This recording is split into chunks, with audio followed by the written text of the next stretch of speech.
If you struggle with your two-handed backhand, then you're in the right place, because in this video, I'm going to show you the 5 steps to having a great two-handed backhand, plus the drills you should start doing to develop new habits.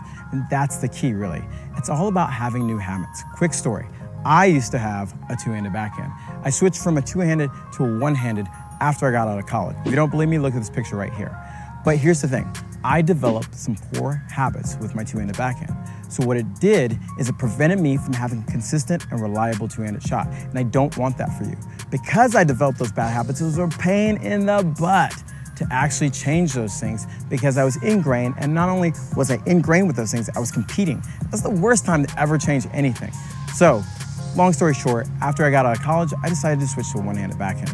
So I do know the pains and the good things about a two-handed backhand that I'm going to share with you in this video. So let's get started. What's the very first thing that we want to consider when we're hitting a two-handed backhand? The first place we want to start is with our ready position.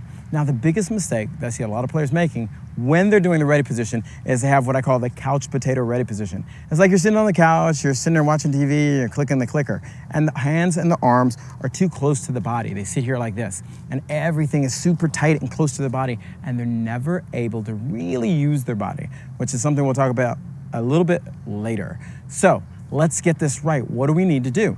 We need to take our arms and get it away from our body. The best analogy, and this is kind of the drill that I want you to think of, is think about how you would type on a keyboard. I doubt when you're sitting on your computer, you're typing on a keyboard like this. This makes no sense. What you're really doing is comfortable position with your elbows and your hands out in front of you, where you could type on the keyboard. And that's the exact same way you want to treat your two-handed backhand ready position, where your hands are nice and out in front, ready to go to the next phase, which is the preparation. But hold up, just before we get to the preparation, there's a couple more really important considerations you need to make sure you have before you do this. Now, it's the grip, and not how you're holding the racket, but I will go over that. My personal grip of choice would probably be continental grip on your bottom hand and an Eastern or semi-Western grip on the top hand, putting the hand right behind or slightly under. Now, here's the important part that you need to understand when you're hitting a two-handed backhand. When I'm sitting here in the ready position, my top hand is in my backhand grip.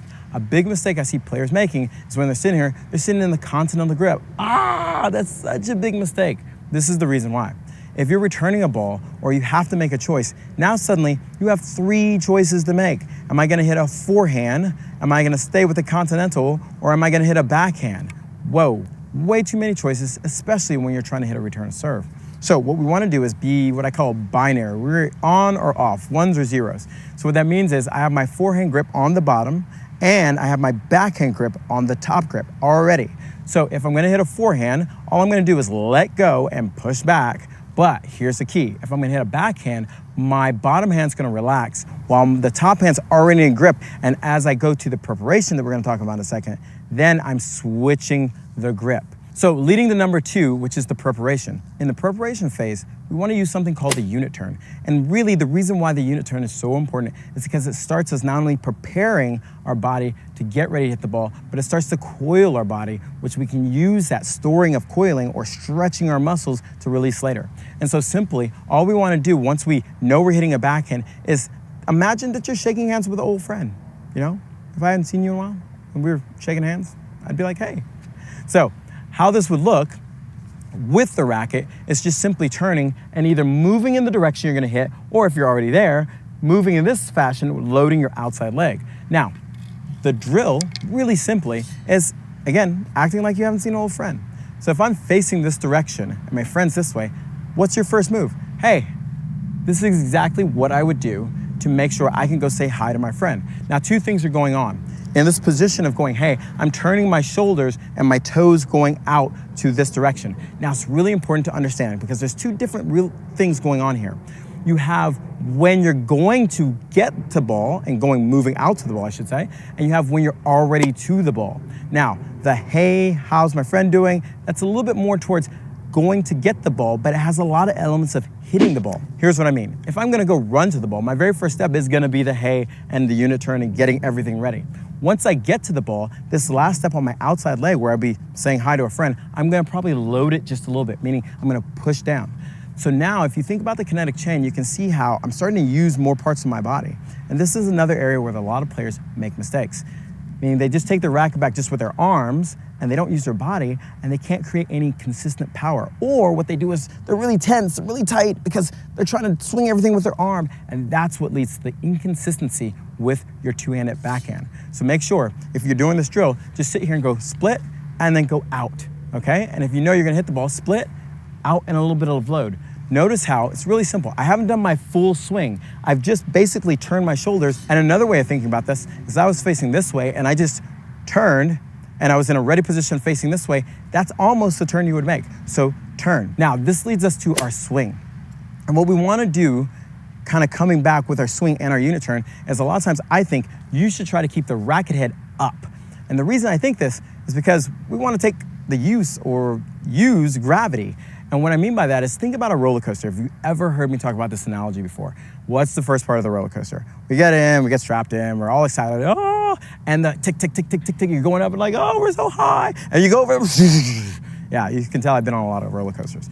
But this is the roller coaster. By taking the racket with our unit turn and preparing, this is the tick, tick, tick, tick, tick, which now leads us to our swing. Now in our swing, it's really important that we have this nice flow between the racket being up, and now we take our racket back and we go down.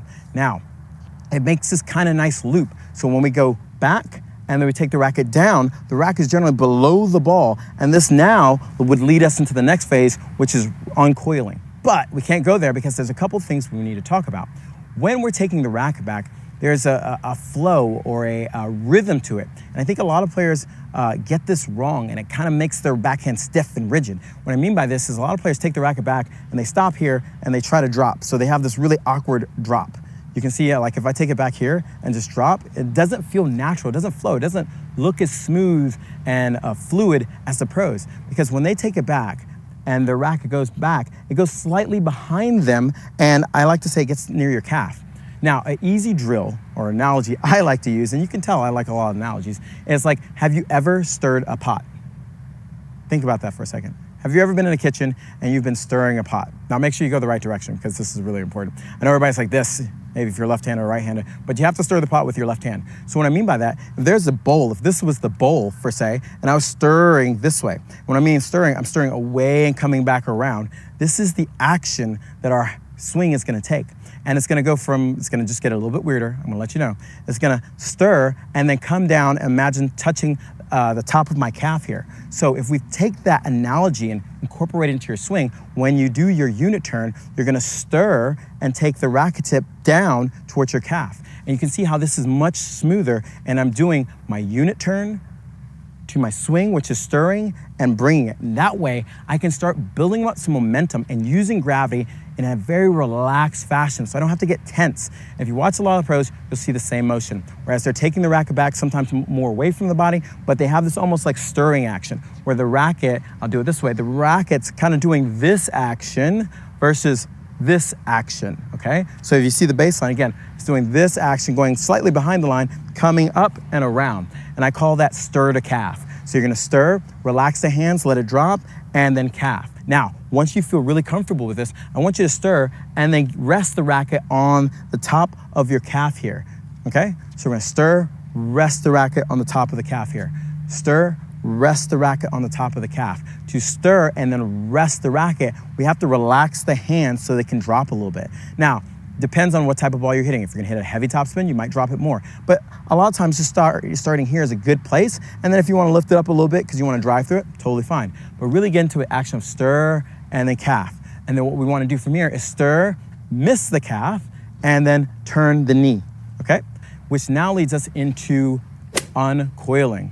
This is where we use our body. This is how, by doing the unit turn and loading, we're storing energy here. And so the timing is really crucial here. As I do my stir and the racket drops and the racket's starting to move forward, I should be in a nice position where I'm coiled, my body's twisting. And what I mean by coiled is, you can tell as I'm doing my unit turn here, boom, my shoulders are facing this way, my hips are facing this way. There's some tension because my body's coiled. And as my racket goes into the stir and the drop, I can release that tension by just simply stepping forward. And when I say step forward, I'm just having this foot down, but I'm not leaning forward, because if you do that, we don't want that. We're gonna lose our balance too quick. What we want is from here, and then just turning the knee. Just by simply turning the knee, look what it did. it brings my racket to contact. I really didn't have to swing that hard. I didn't have to swing at all. But now when we combine these things, this is how we get power on the backhand, because we go from the stir, and as the racket's dropping here and turn our knee, basically we're taking the momentum that the racket already has, because you should be relaxed, and that's the key, and then adding more to it by turning my knee, which is gonna bring the racket into contact. And we want that contact right in front of our foot. A lot of times you will also see when we're bringing that racket into contact, that arm gets extended. And from the position of swinging, I want you to see it this way. It's almost like we're stirring out this way. So we're doing the stir around and out, okay? And you see that left arm extended on a lot of great two-handed players' backhands. So now we're talking about a drill for turning the knee. If you have the racket on the calf that we're talking about, all I want you to do is lift the racket up and just focus on turning the knee forward. I have not moved my arms. And you can see how just by having my racket here, if I lift it up and turn, it does all the work for me. I'm just turning. And so just get into this position where your body's facing sideways. And one other really key note, hopefully you can see this, is that my front foot isn't pointing sideways. If I try to turn, it feels very jammed up here. The release is having that front foot pointing slightly into the court. So from here, all I need to do is turn my knee and relax my arms, turn my knee and relax my arms. So if I put this all together now, I'm going here, here. Looks very smooth, here. So I'm unit turn, stir, calf, turn the knee. Now from here, we're getting to the final position, which is the finish. And the finish really is just the finish. And what that means is we should be relaxing, okay? One major mistake I see a lot of players making when they're trying to do their finish is that they get really stiff and they're trying to do this. And when you look at slow motion, the ball's already gone and they're like doing this. I'm like, well, what are you doing? You swatting flies? No. So we want to get in the habit after we stir, we relax and let that racket go. No tension should be allowed. So if we put the whole thing together, we got our ready position. We got our left hand, which is gonna take us to the right grip, which leads us into our unit turn, which we now do the stir and get the racket to the calf and then turn the knee so we can accelerate that racket all the way through. And that's how you can have a consistent and powerful two-handed backhand.